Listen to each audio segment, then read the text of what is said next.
tujuannya agar kalian mampu menjelaskan karakteristik wilayah, kemudian memahami pembagian wilayah administratif, serta menganalisis objek khas daerah.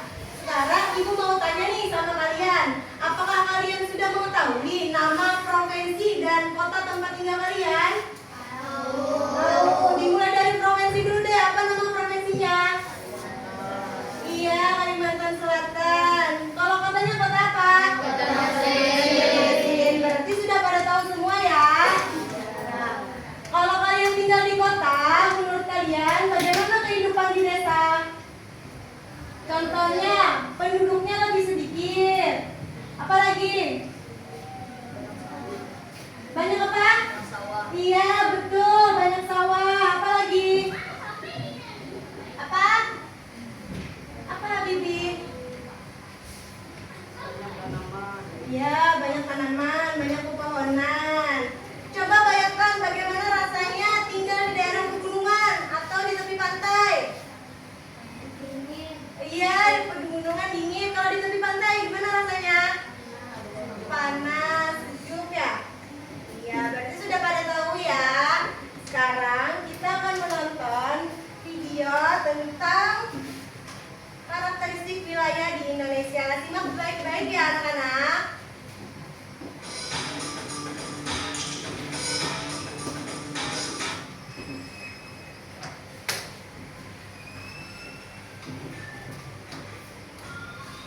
Pada video kali ini kita akan mempelajari tentang mengenal karakteristik wilayah. Karakteristik wilayah Indonesia. Wilayah Indonesia terdiri atas perairan dan daratan. Wilayah daratan di Indonesia memiliki karakteristik yang berbeda. Ada wilayah dataran rendah, dataran tinggi, bukit dan perbukitan, gunung dan pegunungan, serta daerah pantai atau pesisir. 1. Dataran rendah. Dataran rendah merupakan dataran luas yang memiliki ketinggian relatif sama. Dataran rendah memiliki tanah yang subur akibat dari pengendapan aliran sungai. Dataran rendah biasanya dimanfaatkan sebagai lahan pertanian, peternakan, perkebunan, kegiatan industri, dan sentra-sentra bisnis. Wilayah Indonesia yang berupa dataran rendah adalah pantai timur Sumatera, pantai utara dan selatan Jawa, serta pantai timur Kalimantan. 2. Dataran tinggi. Dataran tinggi adalah dataran luas dengan lereng yang relatif datar dan curam pada bagian pinggir yang memisahkan dengan daerah sekitarnya. Dataran tinggi di wilayah Indonesia memiliki kesuburan tanah vulkanik akibat sistem pegunungan yang memanjang dan masih aktif. Dengan demikian, dataran tinggi di Indonesia memiliki udara yang sejuk dan alam yang indah. Wilayah dataran tinggi dapat dimanfaatkan sebagai lahan pertanian dan perkebunan. 3. Bukit dan perbukitan. Bukit adalah daratan berbentuk menyerupai gunung. Bukit memiliki tanah lebih tinggi daripada permukaan tanah di sekitarnya. Perbukitan merupakan beberapa bukit yang saling berjajar atau berdekatan di daerah yang luas. Wilayah perbukitan biasa dimanfaatkan sebagai lahan pertanian, peternakan, dan pariwisata. 4. Gunung dan pegunungan. Gunung adalah daratan berbentuk kerucut atau kubah yang memiliki lereng tajam. Sebagian gunung di wilayah Indonesia berupa gunung api aktif. Pegunungan adalah daerah yang terdiri atas beberapa gunung yang bersambung. Wilayah lereng gunung dan pegunungan yang subur biasanya dimanfaatkan sebagai lahan pertanian dan perkebunan. Selain itu, wilayah tersebut juga dapat dimanfaatkan sebagai tempat rekreasi. 5. Daerah pantai atau pesisir. Daerah pantai atau pesisir adalah daerah berpasir yang berada dekat dengan laut. Daerah ini merupakan batas antara daratan dan perairan laut. Indonesia mempunyai garis pantai yang panjang karena merupakan negara kepulauan dan mempunyai wilayah laut luas. Daerah pantai memiliki banyak potensi sumber daya karena dekat dengan laut. Oleh karena itu, sebagian besar penduduk daerah pantai memilih bekerja sebagai nelayan. Daerah pesisir dapat dimanfaatkan sebagai tambak garam dan tempat wisata. Karakteristik wilayah perkotaan dan perdesaan. Kita juga perlu memahami tentang karakteristik wilayah perkotaan dan perdesaan. Wilayah perkotaan memiliki karakteristik yang berbeda dengan perdesaan. Berikut ini perbedaan karakteristik kehidupan perkotaan dengan perdesaan. Karakteristik wilayah perkotaan. 1. Wilayah perkotaan didominasi oleh bangunan tinggi, aspal, dan lapisan beton. 2. Kegiatan ekonomi yang berkembang di bidang industri dan jasa. 3. Wilayah perkotaan padat penduduk sehingga pola pembangunannya ke arah vertikal. 4. Corak kehidupan bersifat heterogen atau bermacam-macam karena penduduk di wilayah kota berasal dari daerah berbeda dan memiliki latar belakang yang berbeda. 5. Masyarakat perkotaan cenderung tertutup dan bersifat individualis. Karakteristik wilayah pedesaan. 1. Wilayah pedesaan didominasi ruang terbuka hijau, perkampungan, dan persawahan. 2. Kegiatan ekonomi yang berkembang adalah pertanian, perkebunan, perikanan, dan peternakan. 3. Wilayah pedesaan masih jarang penduduk sehingga pola pembangunannya horizontal. 4. Corak kehidupan bersifat homogen berarti memiliki latar belakang yang sama. 5. Masyarakat pedesaan mudah berbaur dan membangun hubungan antar warga. Masyarakat pedesaan juga mementingkan unsur kebersamaan dan kekeluargaan. Objek khas daerah. Setiap daerah memiliki objek yang khas. Objek khas daerah dapat berupa tugu, museum jam, gedung, maupun jembatan. Beragam objek khas daerah di Indonesia sebagai berikut. 1. Tugu Monas. Tugu Monas atau Monumen Nasional dirancang oleh R.M. Sudarsono. Pembangunan Tugu Monas ini dilakukan dalam 3 tahapan, yaitu pada tahun 1961 sampai 1965, 1966 sampai 1968, dan 1969 sampai 1976. Pembangunan Tugu Monas bertujuan mengenang perjuangan bangsa Indonesia dalam mencapai kemerdekaan. Dalam Tugu Monas terdapat museum sejarah nasional dan ruang kemerdekaan. 2. Gedung Sate. Gedung Sate dibangun tahun 1920 sampai 1924 oleh pemerintah Hindia Belanda. Saat ini Gedung Sate berfungsi sebagai kantor Gubernur Provinsi Jawa Barat. Gedung Sate terletak di Jalan Diponegoro nomor 22 Citarum, Kecamatan Bandung Wetan, Kota Bandung, Jawa Barat. 3. Candi Borobudur. Candi Borobudur dibangun oleh dinasti Shailendra pada tahun 780 sampai 840 Masehi. Candi ini merupakan peninggalan Buddha terbesar di dunia. Candi Borobudur ditemukan oleh Sir Thomas Stamford Raffles tahun 1814. Namun candi baru berhasil dibersihkan seluruhnya tahun 1835. Candi Borobudur terletak di Jalan Badrawati, Kecamatan Borobudur, Kabupaten Magelang, Provinsi Jawa Tengah. 4. Jembatan Ampera. Jembatan Ampera terletak di tengah kota Palembang. Jembatan ini menghubungkan daerah seberang hulu dan seberang hilir yang dipisahkan oleh Sungai Musi. Jembatan Ampera dibangun tahun 1962. Nama jembatan ini berasal dari slogan bangsa Indonesia tahun 1960, yaitu amanat penderitaan rakyat yang disingkat Ampera. 5. Jam Gadang. Jam Gadang terletak di Jalan Istana Kelurahan Bukit Cangan, Kecamatan Bukit Panjang, Kota Bukit Tinggi. Jam Gadang dibangun pada tahun 1926 sebagai hadiah dari Ratu Belanda kepada Rookmaker atau Sekretaris Fort Depot yang sekarang merupakan Kota Bukit Tinggi pada masa pemerintahan Hindia Belanda. Jam Gadang dalam bahasa Minangkabau berarti jam besar. Mesin penggerak jam gadang hanya ada 2 unit di dunia, yakni satu di Jam Gadang dan satu lagi digunakan untuk Big Ben di London, Inggris. Jam gadang memiliki lonceng yang permukaannya tertulis nama pabrik pembuat jam, yaitu Fort Manfred Klinghausen. 6. Patung Garuda Wisnu Kencana. Patung Garuda Wisnu Kencana atau GWK berada dalam Taman Budaya Garuda Wisnu Kencana yang terletak di Jalan Purwatu, Ungasan, Kota Selatan, Bandung, Provinsi Bali. Patung GWK memiliki tinggi 121 meter yang dapat terlihat dari jarak pandang 20 km. Pembangunan GWK melalui proses panjang selama 28 tahun. 7. Monumen Kapsul Waktu. Monumen Kapsul Waktu terletak di depan kantor Bupati Merauke, Papua. Monumen ini pembangunannya dilakukan dalam 2 tahap, yakni tahun 2016 dan 2017. Monumen ini menyimpan tulisan mimpi dan harapan anak-anak Indonesia yang diletakkan tahun 2015 dan akan dibuka tahun 2085. Demikian. Oke, sebelum kita lanjut, kita akan melakukan ice breaking, yang dimana ice breaking itu adalah tepuk pagi, siang, sore, dan malam. Apakah kalian sudah tahu? Sudah. Oke, karena sudah tahu, langsung aja ya. Ini ada tepuk pagi, siang, sore, dan malam. Kalau malam tidak ada tepuk. Kalau pagi 1 kali tepuk, siang itu 2, sore itu 3 kali tepuk. Paham? Paham. Tepuk sore, tepuk pagi, malam. Nah, masih ada yang belum fokus nih. Tepuk malam, siang. Nah, masih belum ada yang sama. Tepuk pagi. Nah, oke. Nah, sekarang ibu mau tanya sama kalian, apakah di Indonesia itu memiliki kondisi yang sama setiap wilayahnya? Nah, berbeda-beda. Mengapa di Indonesia memiliki wilayah yang berbeda-beda? Ada yang tahu? Apakah karena kondisi wilayahnya atau letak dan kondisi alamnya yang berbeda-beda? Nah, jadi mengapa di Indonesia itu memiliki wilayah yang berbeda-beda? Itu karena letak dan kondisi alamnya juga berbeda-beda. Ada yang daerah pedesaan. Nah, pedesaan ini biasanya penduduknya lebih sedikit. Kemudian mayoritas pekerjaannya itu ada petani, ada perkebunan, ada peternakan. Lebih banyak lahan sawah lah di daerah pedesaan. Kalau di daerah perkotaan itu biasanya lebih padat penduduknya.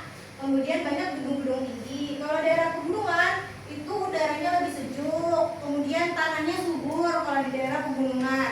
Nah, yang terakhir itu ada daerah pantai. Nah, daerah pantai ini dekat dengan laut. Selanjutnya di Indonesia itu dibagi lagi menjadi beberapa wilayah. Ada wilayah provinsi. Provinsi dipimpin oleh siapa? Ada yang tahu? Gubernur, betul.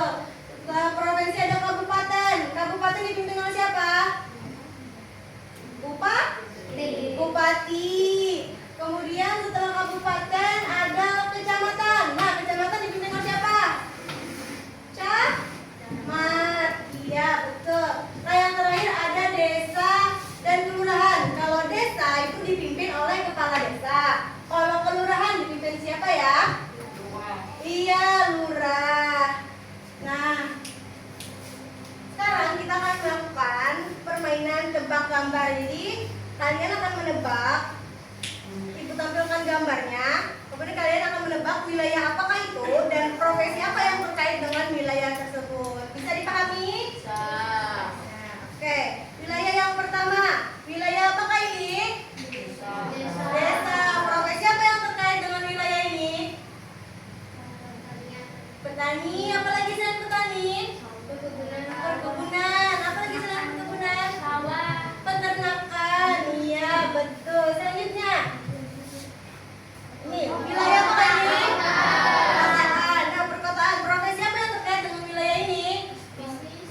Bisnis. Betul. Apa lagi? Bangunan. Bangunan, arsitek ya. Bisa. Betul. Selain itu apa lagi? Dokter. Apakah termasuk? Iya. Apa lagi? Polisi. Apa lagi? Tentara. Apa lagi? CEO. Iya, banyak ya. Selanjutnya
bacaan. Nah, jadi di dalam LKPD ini silakan perhatikan. Tolong perhatikan. Nah, silakan diisi kelompoknya kelompok berapa, kemudian nama anggotanya. Nama anggota ini tulis nama lengkap ya. Sebelum membaca soal, silakan baca petunjuknya terlebih dahulu. Nah, pada bagian soal yang pertama itu kalian akan mendapatkan soal tentang teka-teki silang. Jadi baca dulu soalnya, apakah soalnya menurun atau mendatar. Kalau soalnya menurun berarti turun ke bawah. Kalau misalnya mendatar berarti menyamping. Kemudian soal bagian yang kedua itu tentang objek khas daerah. Nah, perhatikan dulu gambarnya, kemudian tulis nama objek daerahnya, asal wilayahnya dari mana, dan informasi singkatnya ditulis ya. Nah, di mana kalian akan mendapatkan informasi singkat? Silakan buka buku LKS-nya dan silakan baca ini bahan bacaan yang mulai dibagikan. Bisa dipahami? Bisa. Oke.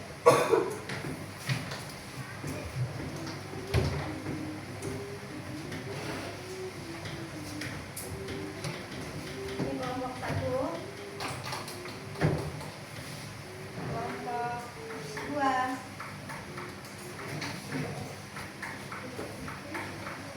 kelompok 3, ini kelompok 4. Silakan dikerjakan ya.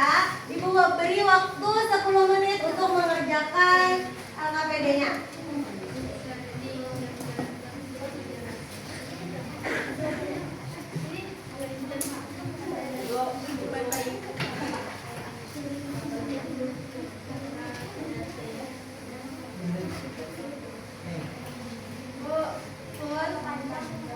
Nama panjang. Nama kelompoknya jangan lupa ya.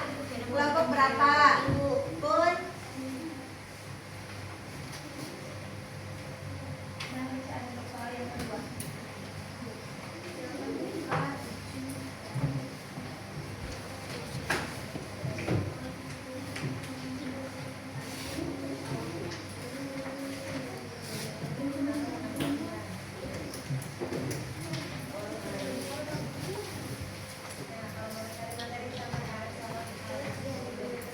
Silakan mengalami 70 untuk mendapatkan materi tambahan.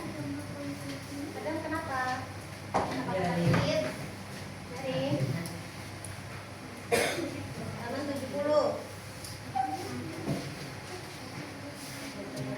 Ya. Silakan buka halaman 70 untuk mendapatkan materi. Ini nanti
Oke, karena semuanya sudah selesai, maka kita akan mempresentasikan hasil jawaban kalian. Dimulai dari kelompok berapa nih? Ada yang mau kelompok berapa? Kelompok satu. Oke, kelompok satu silakan maju semuanya.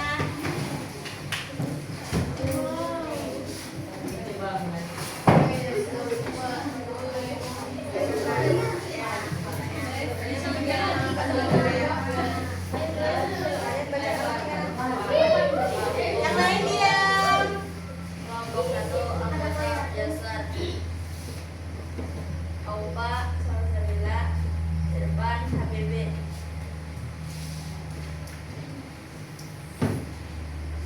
Lurah. Bacakan soalnya dulu.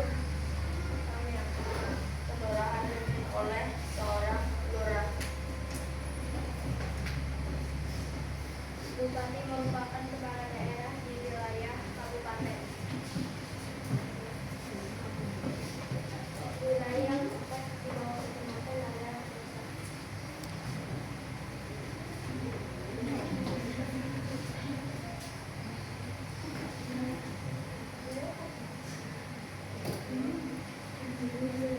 Gubernur memimpin wilayah provinsi.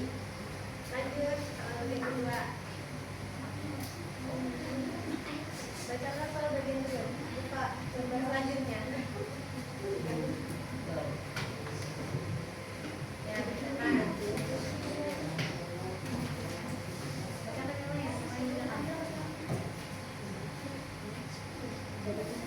Bagian dasar masyarakat.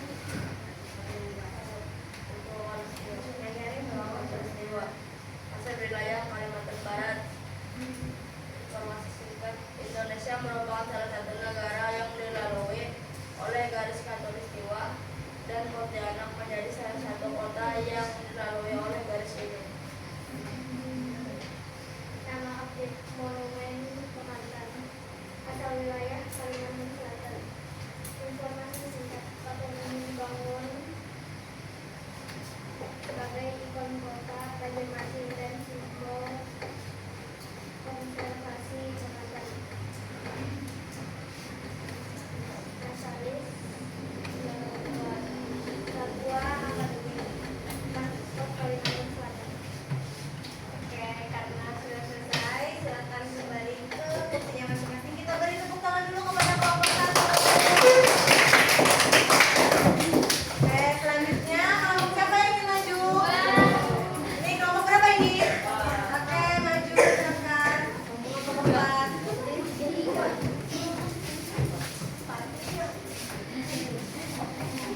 Bacakan nama kelompok berapa, kemudian anggotanya. Nyanyi ya.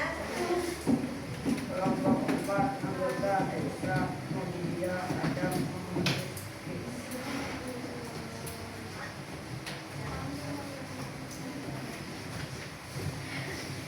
Kelurahan dipimpin oleh seorang lurah.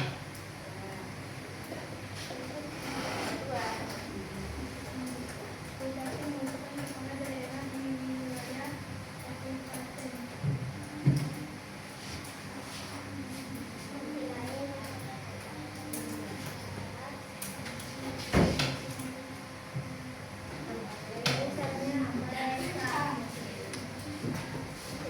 Gubernur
Kelompok 2 anggota Nur Alena, Putri Naila, Najwa, Naufat, Adrian Suna. 1.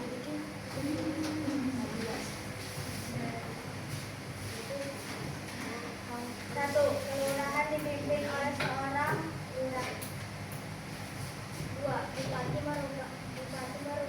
merupakan kepala daerah di wilayah kabupaten. 3. Wilayah yang tepat di bawah kecamatan adalah desa.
Nama objek suku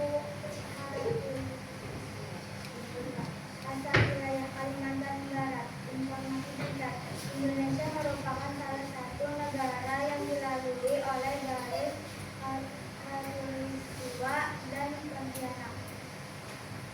Nomor 8 asal wilayah Kalimantan Barat. Informasi singkat. Atau dibangun sebagai tembakan dan masjid. Oke, terima kasih. Silakan duduk sepertinya. Kita beri tepuk tangan kepada kelompok 2. Oke, kelompok terakhir, silakan maju.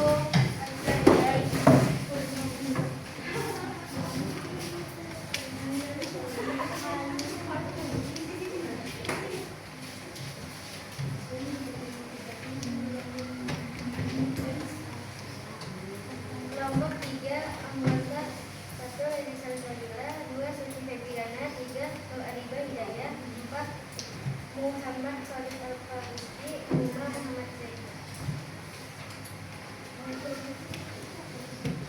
1. Kelurahan dipimpin oleh seorang lurah.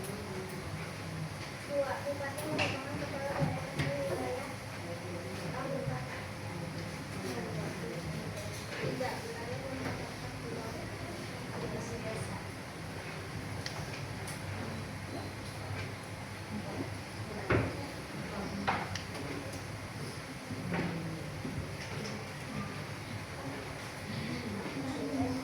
Bagian kedua lagi.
silakan baca dengan baik ya soalnya.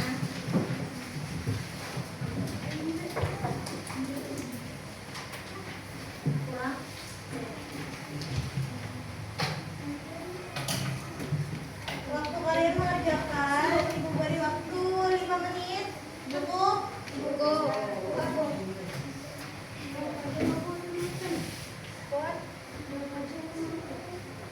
Terserah. Kalau bisa pakai pulpen ya. Jangan soalnya. Ada pulpen kan?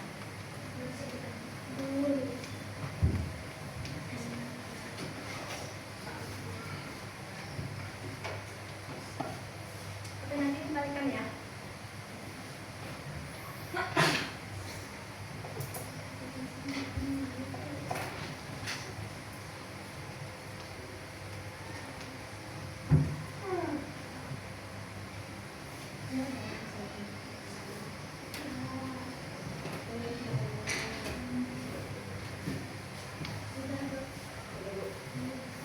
Simpan dulu jawabannya.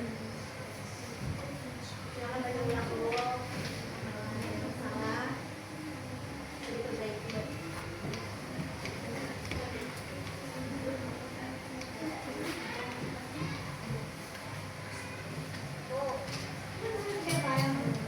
Selesai.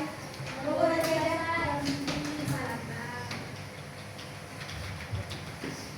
Mana dia? Baca lagi. Baca ulang soalnya kalau ada yang salah. Sekarang ini dulu. Baca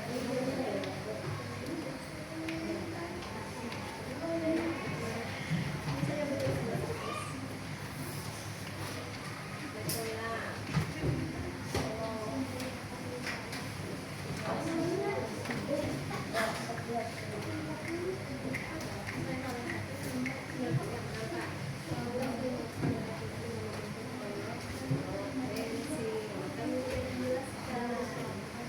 Silakan buka di buku halaman 70. Kalau mau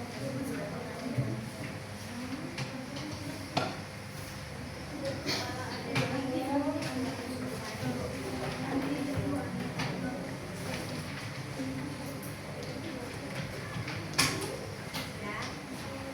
Ada yang belum?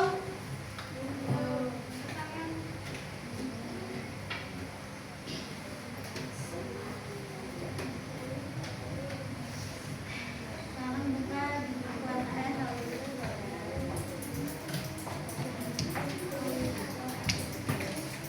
Sudah? Sudah.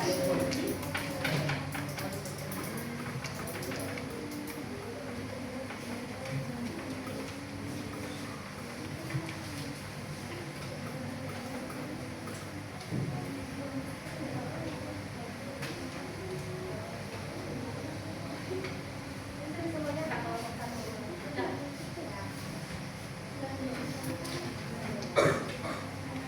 Kelompok sudah. Sudah.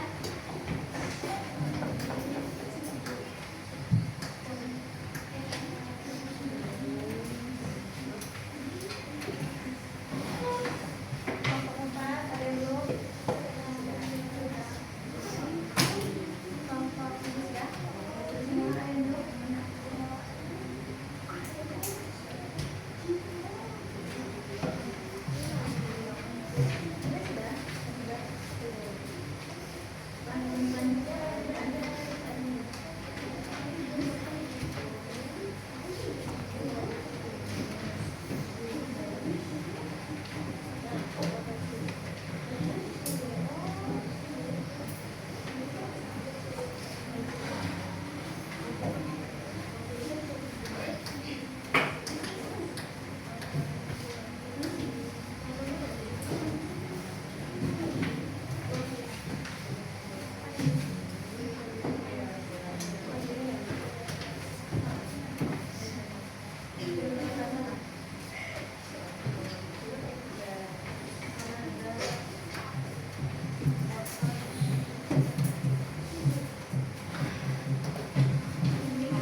Iya, provinsi dipimpin oleh gubernur. Kalau kabupaten dipimpin oleh siapa?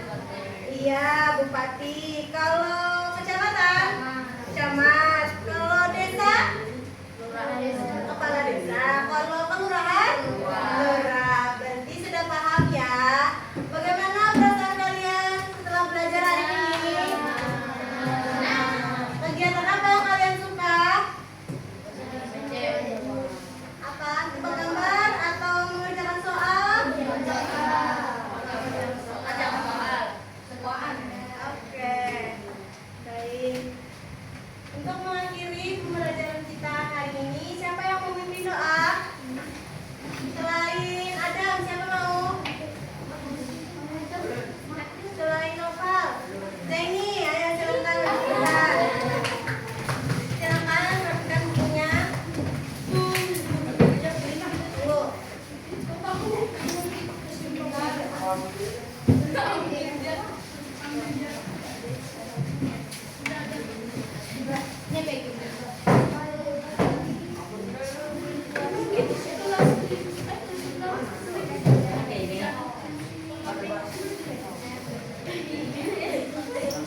Ayo duduk yang rapi.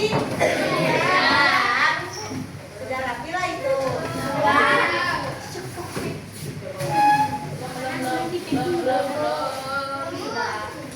Ya, sudah boleh mulai. Tangannya disarapkan, kepala ditundukkan, matanya dipejamkan. Amin. Bismillahirrahmanirrahim. Wal asri innal insana lafil khusr illal ladzina amanu wa amilus solihati wa tawasau bil haqqi wa tawasau bis sabri. Rabbana atina fid dunya hasanah wa fil akhirati hasanah wa qina adzabannar. Selamat pulang Ibu Guru. Assalamualaikum warahmatullahi wabarakatuh. Waalaikumsalam warahmatullahi wabarakatuh. Berakhirlah pembelajaran kita pada hari ini. Semoga ilmunya bermanfaat bagi kita semua.